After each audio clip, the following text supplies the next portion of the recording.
ఆధ్యాత్మిక లోకంలో భక్తి ప్రపంచంలో తిరుమల ఏడుకొండల వెంకన్న గురించి మనం కొత్తగా తెలుసుకోవాల్సింది ఏముంటుంది? ఆయన మహిమలు, ఆయన లీలలు ప్రతి ఒక్కటి మనకి అద్భుతంలానే అనిపిస్తాయి. కోట్లాది మంది భక్తులకు కొండంత నమ్మకాన్ని, కొండంత ఆశీస్సులను అందించి ఆ కలియుగ దైవం గురించి ఇప్పుడు ఒక ఆసక్తికరమైన విషయాన్ని తెలుసుకుందాం. అది ఏమిటంటే, ఈ అద్భుతాన్ని ఇతర దేశాల వారు కూడా తమ పరిశోధన ద్వారా నిర్ధారిస్తే ఆ నమ్మకానికి, ఆ నిజాయితీకి, ఆ దైవత్వానికి మరింత క్రెడిబిలిటీ తోడవుతుంది కదా. ఇటీవల జరిగిన కొన్ని పరిశోధనలో మనకి తెలియని కొన్ని నిగ్గు తేలిన వాస్తవాలు వెలుగు చూస్తున్నాయి. అవేంటో ఇప్పుడు చూద్దాం. శ్రీ వెంకటేశ్వర స్వామి వారి చరిత్ర సుమారు 2000 ఏళ్లకు పైబడినది. అంతటి కాలం నుంచి, అంటే ప్రతిరోజు నిరంతరం ఆయన నుదుట పచ్చి చందనం పూస్తూ ఉంటారు. అసలు ఇక్కడే ఓ విచిత్రం దాగి ఉంది. సాధారణంగా మనం చూస్తూ ఉంటాం, ఏ రాయి అయినా, ఏ శిల్పమైనా దానిపై నిరంతరం ఏదైనా రాస్తూ ఉంటే రాపిడి వల్ల కాలక్రమేణా పగుళ్ళు రావటం, అరిగిపోవడం జరుగుతుంది. ఇది ప్రకృతి నియమం. కానీ మన తిరుమల వెంకన్న విషయంలో ఇది పూర్తిగా భిన్నం. స్వామివారికి ఇన్ని శతాబ్దాలుగా రోజుకి 2-3 సార్లు చందన పూత వేస్తూ ఆయన విగ్రహానికి ఎలాంటి పగుళ్ళు కానీ, అరుగుదల కానీ జరగలేదు. ఇది నిజంగానే ఆశ్చర్యకరమైన విషయం. కంటి ముందు కనిపిస్తున్న ఓ అసాధారణ ఘటన.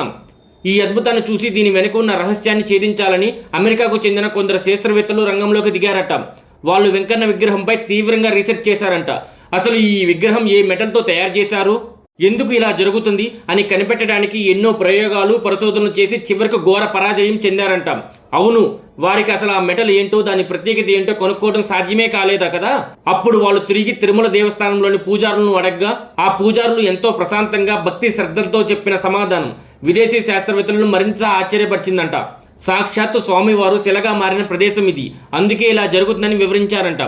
అయితే కొంతమంది హేతువాదులు, విశ్లేషకులు మాత్రం ఈ విషయాన్ని కొట్టిపారేస్తున్నారు. ఇందులో శాస్త్రీయత ఏముంది, ఇది కేవలం భక్తి విశ్వాసాలు మాత్రమే ప్రశ్నిస్తున్నారు. వాస్తవానికి శాస్త్రీయంగా మనం ఇంకా తెలుసుకోవాల్సిన విషయాలు చాలానే ఉండవచ్చు. స్వామివారి విగ్రహ తయారీలో వాడిన రాయి ఖనిజ కూర్పు, దాని సాంద్రత, గట్టితనం వంటి లక్షణాలను పరిశోధనలు ఆసక్తికరంగా ఉండవచ్చు. అంతేకాదు ఆ చందనంలో ఉండే రసాయన లక్షణాలు, వాటికి విగ్రహానికి మధ్య జరిగే ప్రతిచర్యలు, ఇవన్నీ కూడా సైన్స్ దృష్టిలో పరిశోధించబడ్డవి.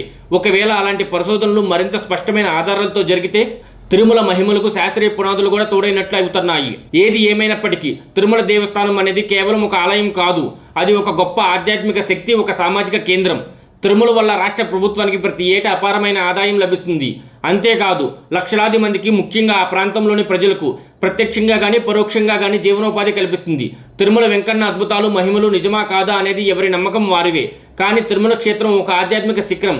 ఇది మన దేశ ఆర్థిక వ్యవస్థకు, సామాన్యుల బతుకు తెరువుకు ఎంతో సహాయం చేస్తుందనేది మాత్రం నిర్విందాసం. ఇది మనం గౌరవించాల్సిన వాస్తవం.